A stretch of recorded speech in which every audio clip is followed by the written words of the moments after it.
Bharat Ratna doctor Bhimrao Ambedkar को कोटि कोटि नमन। ये कार्यक्रम डॉक्टर भीमराव अंबेडकर के जीवन पर आधारित है, जहां भारत की जनता के प्रति उनके योगदानों को पूरी सजगता से चित्रित और रेखांकित करने का प्रयास है। कार्यक्रम में दिखाई गई घटनाएं लब्ध प्रतिष्ठ पुस्तकों से ली गई हैं। इस कार्यक्रम के जरिए चैनल की ओर से एक विश्वसनीय, सजग और सकारात्मक प्रयास है कि डॉक्टर बाबा साहेब भीमराव अंबेडकर के जीवन की संघर्ष यात्रा एवं गौरव गाथा पूरे आदर के साथ घर घर पहुंचे और उनके योगदानों से सभी संपूर्णता में परिचित और आह्लादित हों।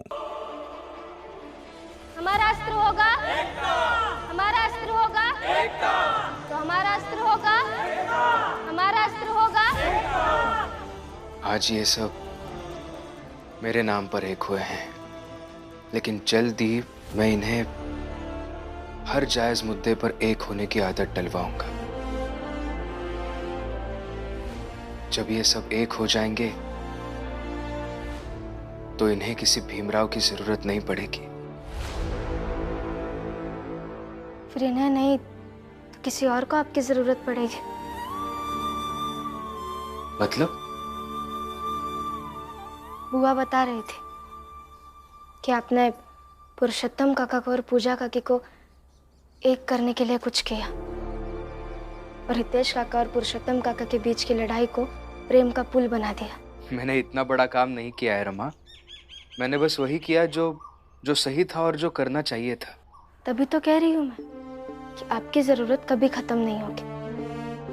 कभी संघर्षों के लिए तो कभी प्रेमी रिश्ते सुलझाने के लिए आपकी जरूरत रहेगी। अच्छा, मतलब मैंने शोभा काकी और पुरुषोत्तम काका को पास लाने की कोशिश की, तो अब उस मुद्दे पर तुम मुझे चिढ़ा रही हो?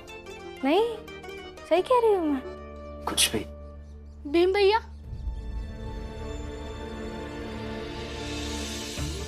क्या हुआ दीपक? रो क्यों रहे हो? एक सलाह चाहिए थी। कैसी सलाह? जब मेरे बाबा इस चाल में आए थे तब वो मुझे पूरी तरीके से गलत लग रहे थे, पर अभी जब वो मेरी आई से बात कर रहे थे, माफ करके स्वीकार कर ले, तो वो मुझे अभी थोड़े ठीक लग रहे हैं। क्या करूं मैं भीम भैया? ठीक है, मुझे ये बताओ कि जिस चीज को लेकर तुम दुविधा में हो उससे तुम्हें क्या चाहिए?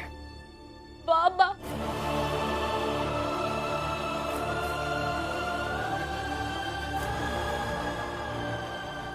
तुम पहले रोना बंद करो। देखो, मैं समझ सकता हूं कि इतने सालों तक अपने पिता से दूर रहे हो, तो पिता को पाने की इच्छा होगी तुम में। लेकिन बस एक सलाह देना चाहता हूं। सबसे पहले जाकर अपने आई को मनाने की कोशिश करो बाबा को स्वीकार करने के लिए। नहीं तो आई की इच्छा के विरुद्ध अगर तुम बाबा को स्वीकार करोगे तो आई की ममता का अपमान हो जाएगा। तुम समझ रहे हो ना मैं क्या कह रहा हूं? ठीक है भीम भैया, धन्यवाद सलाह के लिए।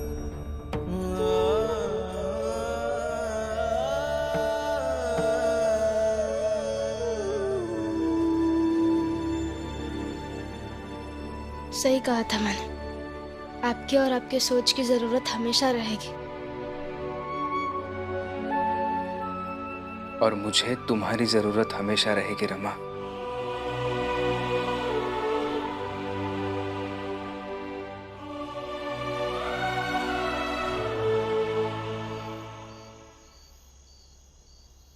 मैं गंदा इंसान हूँ, माफ कर दो मुझे।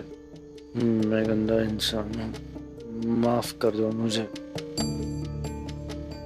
मैं गंदा इंसान हूँ, माफ कर दो मुझे।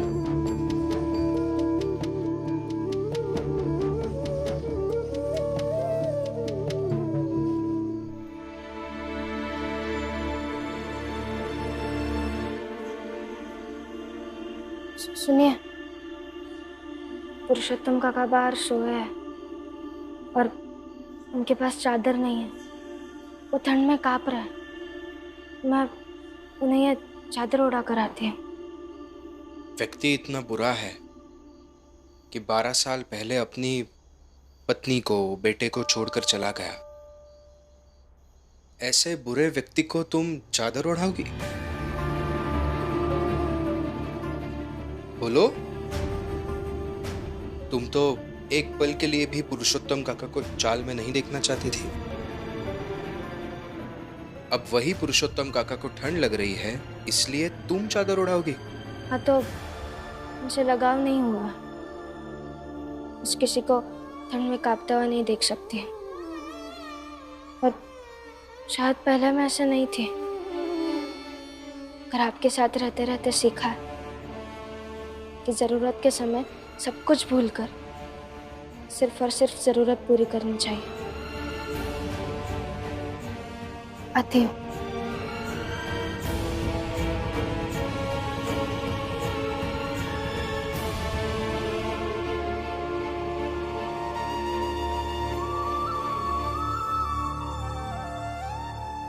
दीपक चल सो जा। नहीं सो सकता है। चल सो जा, बहुत रात हो गई है। कहा ना नहीं सो सकता। तुम सो या मत सो, मैं तुम्हारे बाबा को कभी स्वीकार नहीं कर सकती, क्योंकि उनके जाने के बाद बहुत कुछ झेला है मैंने। मना नहीं कर रहा है, और मैंने भी तो झेला है। स्कूल में, चाल में, गली में, बाजार में, हर जगह सब लोग मेरे बाप के नाम पे मुझे चिढ़ाते रहे। हर रोज सब मेरे बाप के बारे में मुझसे पूछते रहे, और फिर मैं घर आके बाबा को और भी याद करता है। बाबा की कमी कभी महसूस नहीं होने दी मैंने तुम्हारी जिंदगी में। फिर क्यों बाबा बाबा कर रहा है? आई, आपने मुझे बहुत प्यार दिया है, आई का, बाबा का, सबका। मगर बाबा की जगह थोड़ी ही भर पाई। बाबा की जगह तो बाबा ही ले सकते हैं ना आई, जो अभी बाहर है।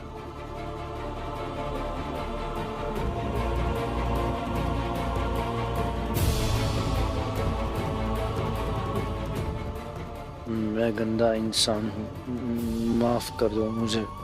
मैं गंदा इंसान हूँ।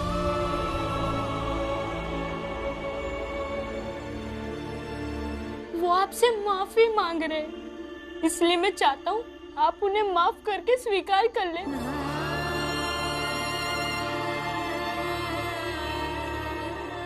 बचपन से लेके आज तक मैं तुम्हें पालती रही, और आज अचानक तुम्हें लगने लगा है कि क्यों, कैसे? आई, अब बाबा को इस घर में लाएंगी या नहीं? उन्हें माफ करके स्वीकार करेंगी या नहीं? बस ये जवाब मैं आपसे जानना चाहता हूँ। आई, व्यक्ति के कर्म उसके जीवन से कैसे जुड़ जाते हैं ना। पुरुषोत्तम काका दुनिया भटक कर अपने ही घर की चौखट पर आ पहुंचे, लेकिन घर के अंदर नहीं जा पा रहे हैं। कुछ कदमों की दूरी कई बार कितनी लंबी लगने लगती है।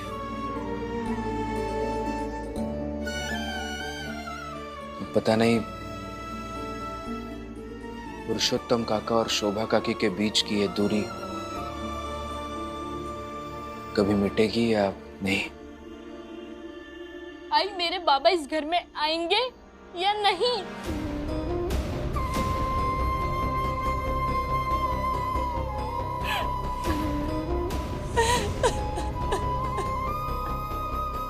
रो मत आई। आप अगर उन्हें इस घर में नहीं लाएंगी तो मैं भी नहीं लाऊंगा। आपका बेटा आपका पहले, बाद में बाबा का।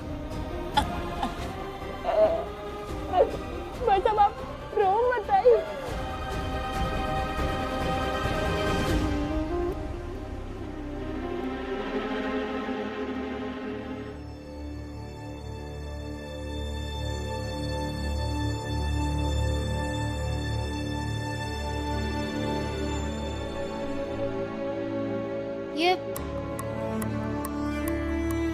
ये क्या कर रहे हो आप? ये तुम ओढ़ लो और सो जाओ। और आप क्या ओढ़ेंगे? मैं देख लूंगा, कुछ ना कुछ तो ओढ़ ही लूंगा। तुम सो जा। नहीं, आप ये लीजिए। रमा, मैंने कहा ना ओढ़ के सो जा। और सुनो मेरी बात, पति पत्नी के रिश्ते में जब भी कभी पत्नी किसी तरह की मुसीबत में फंस जाए, तकलीफ में फंस जाए, तो पति का कर्तव्य होता है कि उस मुसीबत का सामना पहले वो खुद करे। और ये मेरा अधिकार तुम मुझसे छीन नहीं सकती। सो जाओ चुपचाप। आप सो जाओ, सो जाओ।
स्त्री को यह देखकर कितना सुकून मिलता है कि उसका पति उसके लिए खुद फटी पुरानी चादर ओढ़कर सोता है और कहता है कि पत्नी की तकलीफ झेलने की पहली जिम्मेदारी उसकी है।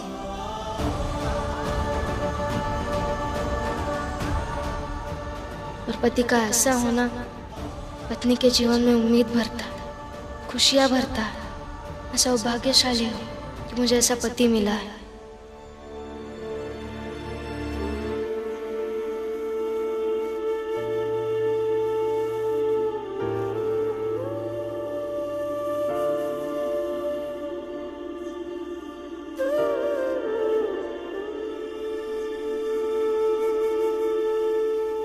रमा, क्या लिख रही हो?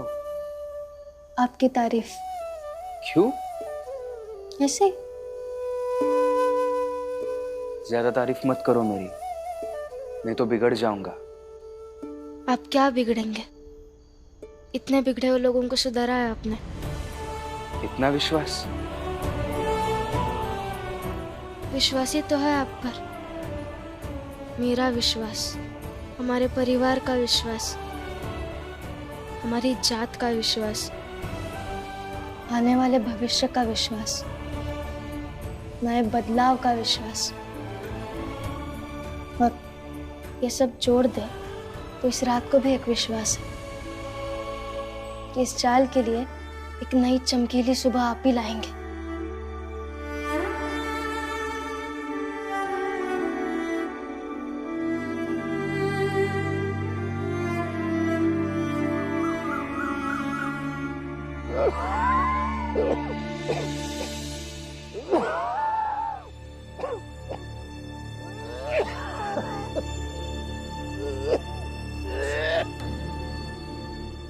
पुरुषोत्तम, क्या हुआ? तबीयत ठीक नहीं है क्या?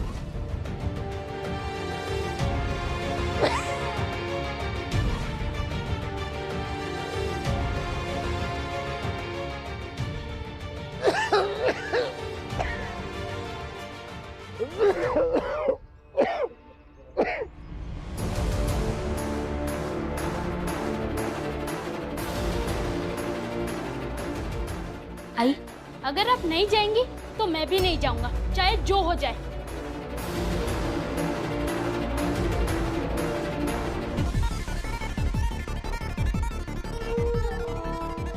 मुझे लगता है इनकी तबीयत काफी खराब हो गई। इन्हें पहले अंदर ले चलते और फिर दवाई लेकर आते। नहीं भैया, इन्हें अंदर नहीं ले जाएंगे। और कौन अंदर ले जाएगा इन्हें? और कोई भी ले गया तो कितने दिनों तक अपने घर में रख पाएगा?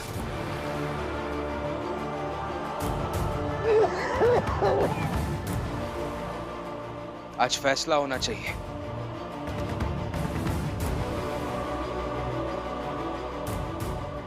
शोभा काकी, शोभा काकी नीचे आइए।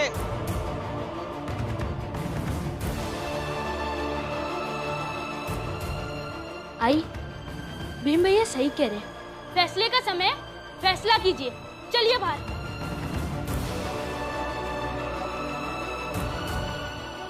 भीम, अब इनकी तबीयत को लेकर मुद्दा मत बनाओ। मैं मुद्दा नहीं बना रहा हूं आनंद भैया, मैं बस साफ साफ कह रहा हूं अब दो ही चीजें होंगी।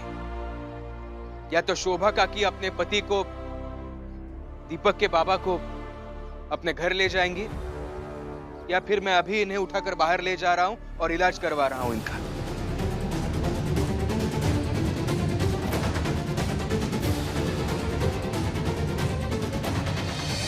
लेकिन आपने तो कहा था कि अंतिम फैसला शोभा काकी का होना चाहिए, कि वो इन्हें स्वीकार करना चाहती है या नहीं। बिल्कुल होना चाहिए, लेकिन अंतिम फैसला लेने की भी कोई समय सीमा होती है या नहीं?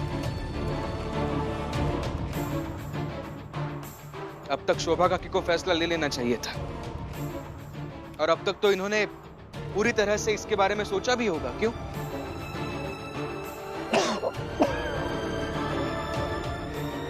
देखिए, मुझे ऐसा लगता है कि भीम सही कह रहा है। शोभा का पति है, उसके मन में आए वो करे।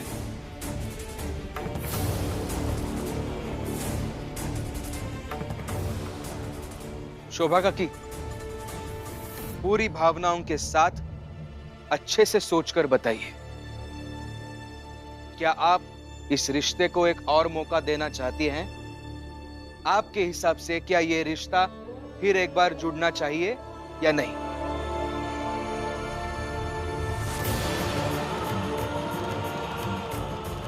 शोभा, वो तुम्हें गजरा बहुत पसंद है ना, इसलिए गजरा लाया हो तुम्हारे लिए। माफ कर दो और ले लो इसे। कुछ नहीं चाहिए मुझे तुमसे।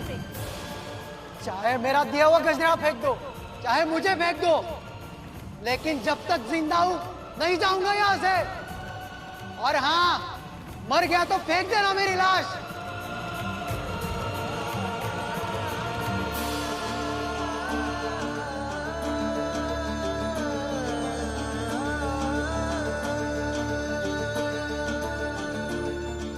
ठीक है, इतना समय नहीं है हमारे पास।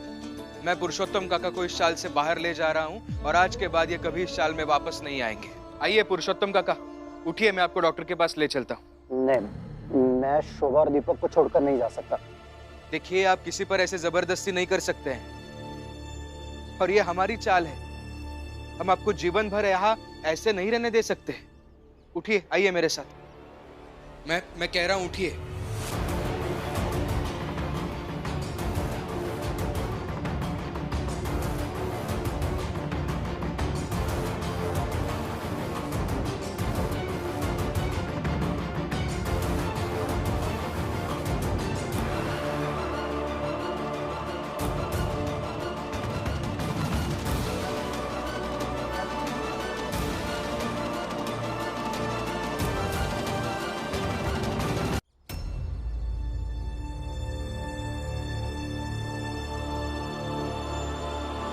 रुको भीम।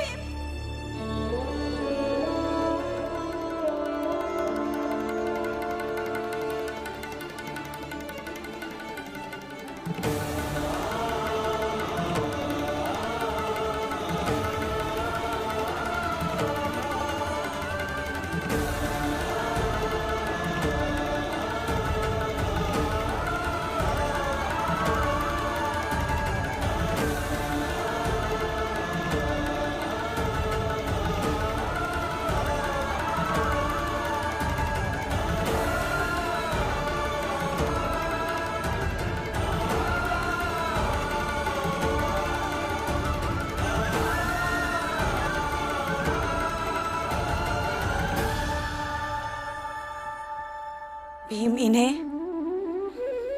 मैं अपने घर ले जाऊंगी।